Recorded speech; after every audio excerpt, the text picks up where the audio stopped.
Hello बच्चों, let's read out the question first. According to kinetic theory of gases, the collision of molecules is perfectly elastic. So basically ये statement true and false पर depend कर रही है. So हम बताना है whether this statement is true or false.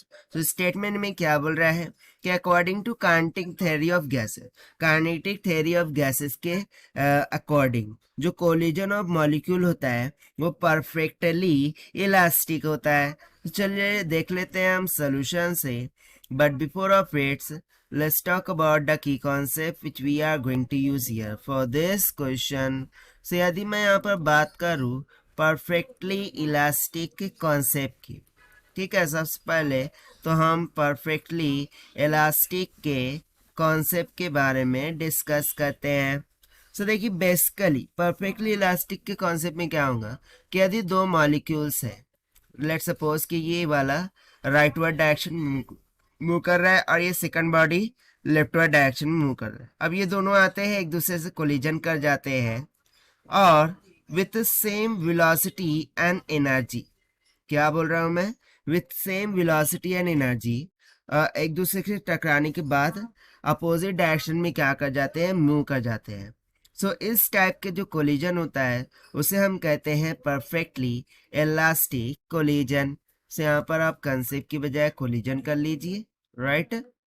से यहाँ पर हम सिंपली बोल देंगे उसे परफेक्टली इलास्टिक कोलिजन. ठीक है. सो बस इसी कंसेप्ट का हमें यहाँ पर यूज करना है. सो यदि मैं यहाँ पर बात करूँ अकॉर्डिंग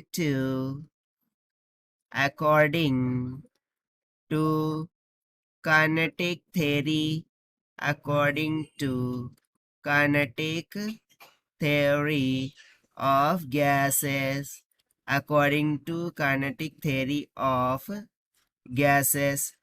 So देखिए यदि मैं कंसिडर करूं कि मेरे पास एक कंटेनर है.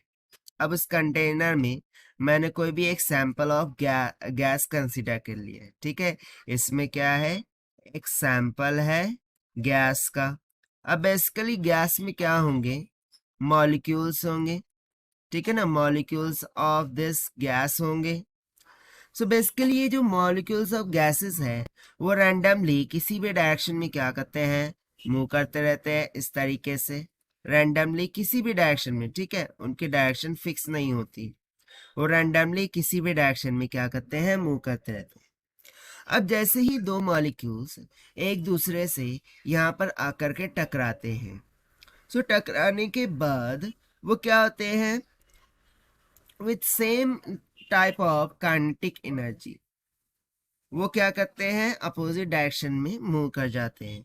यानी कि लेट सपोज कि ये जो दो पार्टिकल्स थे, ठीक है ना, यहाँ पर आकर टकराए और अब क्या हुआ कि वो सिंपली अपोजिट डायरेक्शन में विथ सेम वेलोसिटी क्या होने लग गए, मूव करने लग गए. सो देखिए यदि वेलोसिटी चेंज सेम होंगी so the change in kinetic energy वो जीरो होगा. That means I can say that there is no change in kinetic energy, no change in kinetic energy for molecules for molecules after collision यानी after the collision जो kinetic energy है उसमें कोई भी changes नहीं होंगे. सो देखिए ये कॉन्सेप्ट हमें कहाँ देखने को मिल रहा है, परफेक्टली इलास्टिक कोलिजन के कॉन्सेप्ट में देखने को मिल रहा है. कि भाई मैंने बताया था दो बॉडीज आ रही थी, उनकी कुछ ना कुछ तो वेलोसिटीज थी. ठीक है, वो एक दूसरे से टकराए और अपोजिट डायरेक्शन में मूव करने लगे विद द सेम वेलोसिटी या फिर सेम स्पीड से मूव कर रहे हैं. यानी कि उनके काइनेटिक एनर्जी में भी कोई भी चेंजेस नहीं हो रहे हैं. अब यदि ये सेम केस यहाँ पर भी हैपन हो रहा है with respect to the kinetic theory of the gases, so can I say that this collision is nothing but what, the perfectly elastic collision. ठीक है, so therefore I can say that according to the kinetic theory of gases the collision is perfectly elastic. ठीक है, सो यहाँ पर हम simply बोल सकते हैं collision collision is perfectly elastic. Collision कैसा है? परफेक्टली इलास्टिक है. सो देखिए यही हो जाएगा हमारा आंसर फॉर दिस क्वेश्चन जो कि हमसे यहाँ पर पूछा गया था.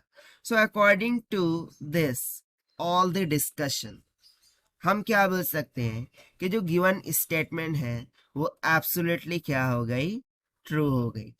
So this is the required solution which we have solved by using the concept of perfectly elastic collision and kinetic theory of the gases concept. So this is the required solution. I hope you understood well. Best of luck. Thank you.